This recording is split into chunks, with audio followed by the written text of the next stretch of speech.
Imagine a being who never sleeps, yet awakens each day not by the rising of the sun, but by the echo of divine intention rippling across dimensions. Time does not bind him, yet his presence is marked in every sacred moment throughout history. This is no ordinary morning. This is the divine awakening of Archangel Gabriel, the messenger of God, the celestial herald whose voice has carried the weight of revelations, births, and destinies. Have you ever wondered what it would be like to live a day in the life of an archangel? Not just any archangel, but Gabriel, the one who announced the birth of Christ, whispered to prophets, and stands at the edge of heaven's mysteries. What does an immortal being do each morning in a realm where time flows like music rather than minutes? Where does he go? Who does he speak to? What divine instructions guide his endless mission? As the veil between realms thins at the edge of eternity, Gabriel stirs, not with grogginess, but with a stillness so pure it hums with the breath of creation. The first moment of his day is not marked by an alarm clock, but by the alignment of celestial purpose. In the great hall of light, a place beyond our comprehension, Gabriel receives the divine pulse, a subtle shift in the cosmic current that lets him know it is time. He does not rise, he expands. His essence, vast as galaxies, becomes focused into a form recognizable to those who are called to see. Wings, if we can call them that, shimmer with the color of unspoken truths. Eyes glow with the memory of stars being born. His first act is not motion, but perception, a deep communion with the divine source. He listens, not for words, but for vibrations of intent from the infinite. There is no rush, no chaos, only readiness, only purpose. And so begins what we might call a day, though for Gabriel it is more like a sacred sequence of assignments, written in the language of light. This is the divine awakening, the starting point of a journey that transcends time and space. And today, we are invited to walk it with him. It is important to understand that Gabriel doesn't just awaken, he aligns. Every thread of his being is tuned to the will of the divine stillness that marks Gabriel's awakening is soon followed by the most sacred exchange in the celestial order, the receiving of divine instruction. This is not a command barked from on high, but a flowing communion between the infinite and its messenger. It begins with light, not physical light, but a radiant intelligence that saturates the hall of light like an ocean of meaning. Gabriel stands not before a throne, but within an atmosphere where every particle carries purpose. Each shimmer in the air is a syllable in the language of the divine. There are no spoken words, no scripts handed down. Instead, messages emerge in layers of knowing, downloaded directly into Gabriel's consciousness with crystalline clarity. It is not merely what he is told that matters, but how it is encoded into his very essence. Today, a ripple of divine urgency pulses through the cosmos. A child in despair must be reminded of hope. A leader teetering on corruption needs a dream to realign his path. A woman who has waited for years must receive a whisper that her time is near. These are not random acts, they are divine orchestrations, and Gabriel is the tuning fork. The celestial briefing expands him. As he receives the intentions of the Creator, his very being reshapes to fit the tone and frequency of the message. Some days he must embody comfort, other days awe. Some days the message is heavy, a call to repentance, a warning, a final sign before a door closes. Today the instruction is multifaceted. He will visit three realms, the earthly, the spiritual, and the prophetic, each with their own message to receive and deliver. And each message requires Gabriel to shift form, energy, and presence. In the hall, images flicker through space, not visions, but multidimensional moments waiting to unfold. He sees a mother praying in silence, unaware that the answer is already en route. He sees a war that has not yet begun, and the single sentence he must whisper into the ear of a diplomat that could alter everything. He sees children dreaming dreams not yet understood, and knows his breath must stir their meaning into memory. It is in these glimpses that his mission becomes form, not a list, but a divine dance choreographed by light. Then, without fanfare, the briefing ends, not abruptly, but with a crescendo of peace. Gabriel does not need affirmation. The instructions have not only been received, they have become him. He is the message now, and as his wings unfold in anticipation of movement, the realms begin to respond. Time bends, matter thins, and the messenger becomes the bridge. His day has truly begun. This divine preparation is more than a mission briefing. It is a full spiritual attunement.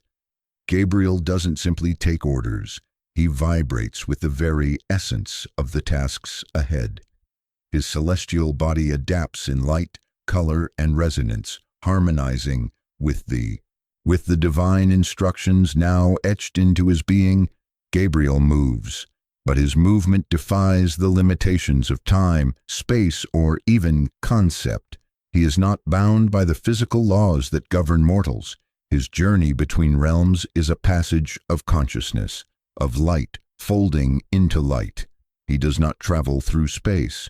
He becomes space, weaving his essence through dimensions like silk through a loom of eternity. First, he descends into the earthly realm, where the air is thick with longing, fear, and hope. He does not touch the ground, but his presence is felt in the hush of wind, in the flicker of candles on an altar, in the moment a tear falls from someone's eye just before they find peace. Today, his message must reach the heart of a mother who is losing faith. Her prayers have been many, her silence even louder. Gabriel does not shout. He whispers, and the whisper becomes an idea in her heart. A sudden courage she cannot explain, a warmth that wraps around her soul just when she needed it most. From earth, Gabriel shifts upward, not into the sky, but into the spiritual realm, a place inhabited by the thoughts, emotions, and intentions of humanity. Here, he moves like breath. He steps into dreams, into visions, into sudden insights that flood the mind like divine lightning. A prophet asleep under a tree awakens with a verse he's never read, already etched into his soul. A young girl struggling with fear sees a light in her dreams and awakens with tears she cannot name. These are not accidents. These are Gabriel's footsteps, gentle but absolute. Next, he ascends into the prophetic realm. Not a place, but a layer of divine architecture where futures shimmer in potential. Gabriel sees outcomes like threads, some golden, some fraying. His task is delicate: to deliver a message that will bend the future toward light without breaking the freedom of choice. Here he plants messages in symbols: a bird flying at just the right time, a phrase heard 3 times in one day, a dream repeated. These are the signs by which destinies are gently nudged without force, only invitation. Gabriel's role as a messenger is not passive delivery. He becomes the message, his energy carrying not just words, but meaning, feeling, divine weight. Each realm responds to him differently. In the earthly, he is awe. In the spiritual, he is comfort. In the prophetic, he is possibility. And in all, he is unseen, yet utterly present. To journey between realms is not merely to travel, but to harmonize with the fabric of reality itself. Gabriel doesn't move through the world. The world reorients around his movement. He is not visiting, he is awakening, and wherever he goes, something divine awakens too. And yet, there is more to this journey than the transmission of divine data. Gabriel is not merely a divine postman, he is a carrier of holy. Even for a celestial being, there are moments when action must give way to silence. After the transmissions, the travels, the weight of divine delivery, Gabriel retreats into stillness, not to rest, for angels do not tire as we do, but to reflect, to align once more with the source of all creation. In a universe pulsing with motion and intent, silence is not absence, it is presence distilled to its purest form.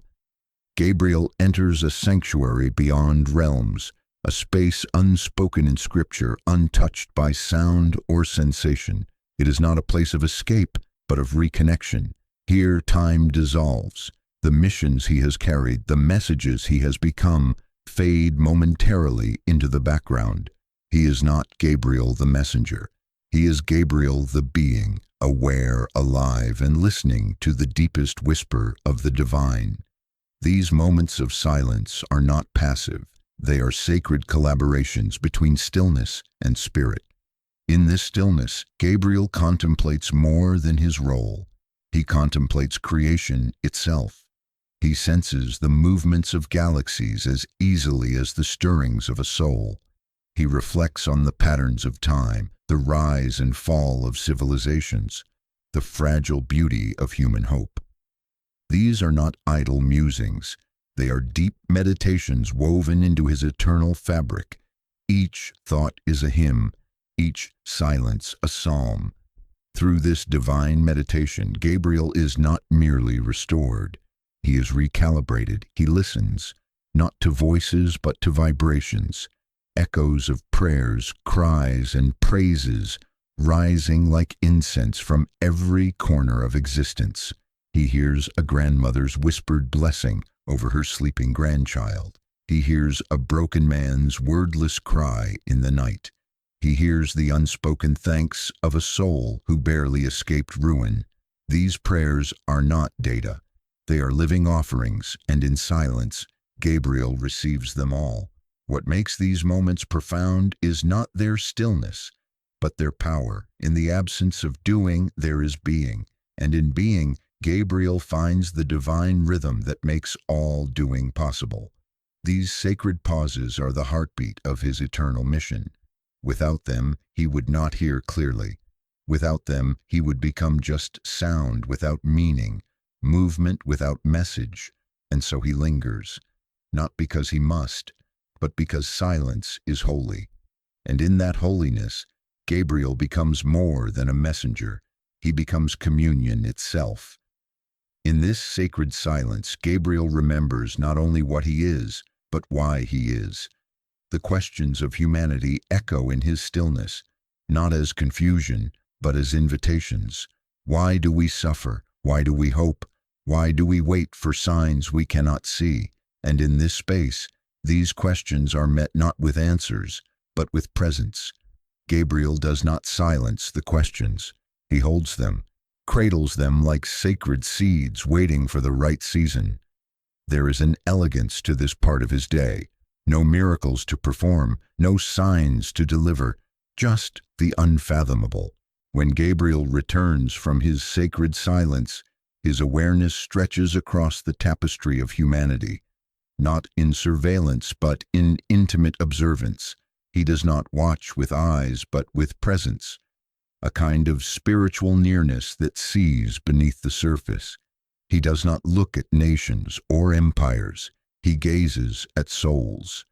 Gabriel's attention drifts to a child sitting alone, tracing her fingers in the dirt, whispering a wish to the sky. No one sees her, but he does. Her longing, her imagination, her innocence. It registers within him like a melody only heaven can hear. Then to a man on a crowded train who clenches a letter in his pocket and wonders if forgiveness is still possible. Gabriel doesn't intervene. He surrounds. A feeling washes over the man.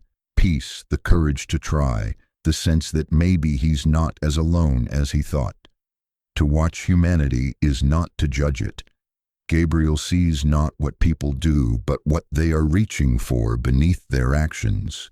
He sees the desperate longing for meaning in the eyes of a scientist staring through a telescope. He sees the silent prayer buried in the laugh of a woman trying to be brave for her family. He sees beauty in the broken, purpose in the mundane. And through it all, he offers gentle guidance, not through force, but invitation. Gabriel's influence comes as nudges, moments of clarity or sudden warmth in the chest, a voice in the heart that whispers, "Wait," or "Go now," a dream that won't leave, a sentence spoken by a stranger at the exact moment it was needed.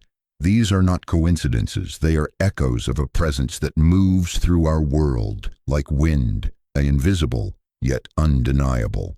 At times he weeps, not out of sorrow but awe. Humanity, in its fragility, is still luminous. Even in our chaos, we reach upward, we build, we break, we love, we fall, we forgive. And Gabriel sees all of it, not as chaos, but as song. A symphony of striving, each life a note in the melody of creation. And while he cannot alter our choices, he honors them. He respects the sacred gift of free will, never intruding, always inviting. His role is not to steer, but to shine a light. A glimpse into humanity is not a task for him. It is a privilege, one that renews his awe again and again, with every rising sun and breaking heart. He watches the quiet victories, the addict who resists just one more time, the estranged siblings who send the first text, the artist who paints through the pain. These moments are not small to Gabriel. They are monumental. They are the spiritual architecture of hope being rebuilt in real time. Every moment a human chooses love over fear, faith over doubt. They light a beacon. And Gabriel sees everyone. In hospitals and prisons, in bedrooms and deserts. Among the many symbols associated with Gabriel, none is more iconic or mysterious than the trumpet. Etched into countless works of art and scripture, the trumpet is not just an instrument, but a declaration. It represents more than sound. It embodies the moment when silence breaks, when revelation pierces the veil, when heaven announces itself to earth. Gabriel's trumpet is not always visible, but it is always near, not held in hand, but carried in essence. The sound of this trumpet is not a musical note. It is a frequency, a spiritual vibration that travels not through air, but through soul. When blown, it is not just heard, it is felt.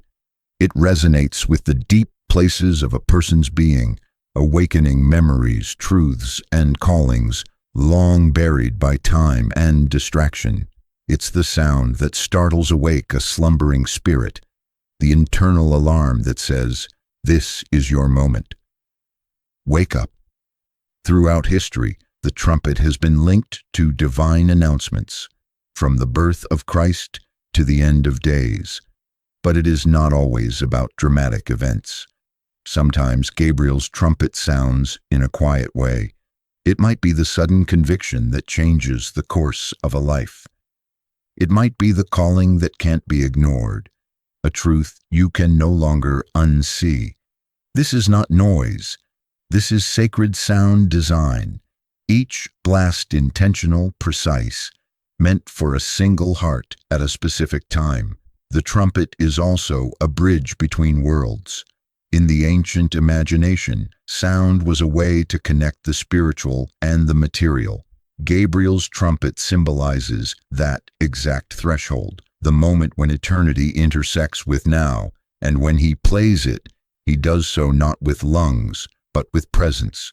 The sound comes from being, not breath, from divine authority, not performance. And then there are the signs, the symbols that follow his trumpet's echo. A feather on the ground, a passage you keep seeing, a clock that always reads the same number. These are the whispers that ride the wake of Gabriel's trumpet. Signs are not accidents. They are cosmic nudges, reminders that we are not alone, that something greater is speaking in a language too deep for words. Gabriel does not use signs to impress. He uses them to align. Every symbol, every trumpet call, every echo of divine sound carries a single message. Remember who you are and whose you are. These are not commands. They are invitations. Invitations to return, to awaken, to listen once more.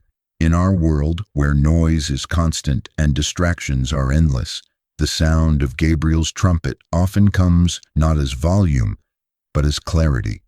It's the still moment in chaos, the breath before the breakthrough, the undeniable urge to change direction. Those who are tuned in feel it like a shiver, a spark, a weight lifted or suddenly placed. It does not always feel comfortable, but it always feels true. Though Gabriel often moves in solitude, he is not alone in the divine order. There are others who, like him, bear roles too immense for words. Archangels who weave their presence through the fabric of creation. Among them, two stand closest: Michael, the protector and warrior of light, and Raphael, the healer and keeper of sacred balance. Their paths may differ, but their purpose is unified. And when Gabriel meets with them, it is never routine. It is holy communion. Their conversations do not unfold as human dialogue. They do not speak in sentences, but in streams of thought, in waves of understanding that wash over one another like tides of pure intention. A glance from Michael carries with it the weight of ancient battles, victories won not with blood, but with truth. His presence is firm, unmoved, yet filled with quiet compassion. When he looks at Gabriel, it is as if to say, "Stand firm, the world is still turning." It is a reminder not of power, but of anchoring. Raphael, on the other hand, carries a lightness, not of frivolity, but of healing. When he communes with Gabriel, there is music in the silence. He speaks of wounds mended not just in flesh, but in soul. His presence is soothing, like cool water on a burning wound.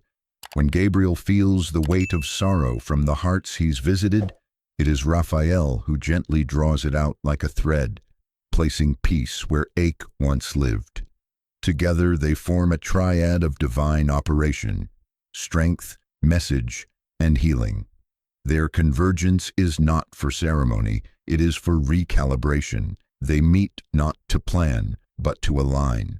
Sometimes it is a meeting before a great turning point in human history. Sometimes it is simply to reaffirm their shared harmony in the divine's grand rhythm. In their communion, they do not always agree. There are tensions, as even divine perspectives differ. Michael may see war where Gabriel sees awakening. Raphael may urge mercy where Gabriel senses finality. But even in disagreement, there is no division, only deeper clarity, for each knows the other not as competition, but as extension. They are instruments of the same melody, vibrating at different notes, and so they part, not with goodbyes, but with resonance, a shared pulse, a knowing. Gabriel leaves the meeting not with new instructions, but renewed clarity. The message remains the same, but now it carries the wisdom of the protector and the touch of the healer. In these moments, even angels are reminded. They, too, are part of something greater. Sometimes their meeting takes place in a place humans might call a celestial temple, though no walls contain it. Other times it happens in motion, mid-flight between realms, their essences intersecting like comets crossing paths. They speak not only of duties but of wonders, of a child who smiled through suffering, of a village where strangers chose kindness. These are their victories, not headlines. As Gabriel's sacred journey begins to approach its close, the realms quiet, not in anticipation but in reverence. The movements slow, the frequencies soften, and the light around him dims to a golden hush. There is a weight to the closing of the veil, a sacred gravity that signals the return to stillness, the final chapter of a day lived in divine rhythm. Before this transition is complete, Gabriel performs rituals not of routine, but of remembrance. He revisits briefly the places he touched, the souls he stirred. Like a candle walking backward through a darkened hall, he ensures no spark is left untended. A child sleeps easier, a seeker dreams clearer, a whisper of hope, once sown in silence, is now gently guarded. This is not a moment of withdrawal, but of blessing. As the celestial curtain begins to draw, Gabriel extends a presence, like dew settling gently before the dawn. It is in this liminal space between action and stillness that some of his most profound offerings occur. Not messages, not missions, but presence itself. He no longer speaks, he simply is. And in that being, peace descends. The trumpet is quiet now, not silenced, but resting. Its vibrations still hum in the souls who heard it that day, not as commands, but as invitations remembered.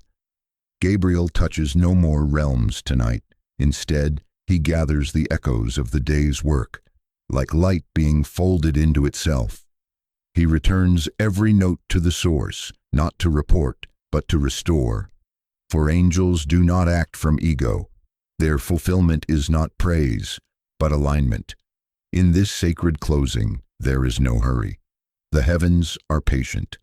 Gabriel's steps are light, reverent, woven with memory. Sometimes he lingers beside a soul in prayer, not to answer, but to listen one last time. Sometimes he hovers near a threshold, a hospital room, a battlefield, a lonely apartment, offering one final breath of courage. These moments are unseen, yet unforgettable. As the veil draws near, the realms begin to blur. Gabriel becomes once again vast, less form, more presence. His wings, if seen, would appear as ribbons of starlight, unraveling into silence. He is not retreating, he is returning, back into the heart of the eternal, carrying with him the echoes of a day spent in sacred movement. And then all is still, no fanfare, no farewell, just a silence so full it speaks, and somewhere someone exhales, not knowing why they feel lighter, but Gabriel knows. The veil has closed, and the day is complete. In this final act, Gabriel embodies the very essence of closure. He understands that endings are not failures, they are fulfillments. And so he moves not with sorrow, but with sacred satisfaction. The work is not undone. The seeds have been planted, the signs delivered, the hearts stirred. Now comes the rest, not sleep, but sacred stillness, a pause in the divine rhythm before the next.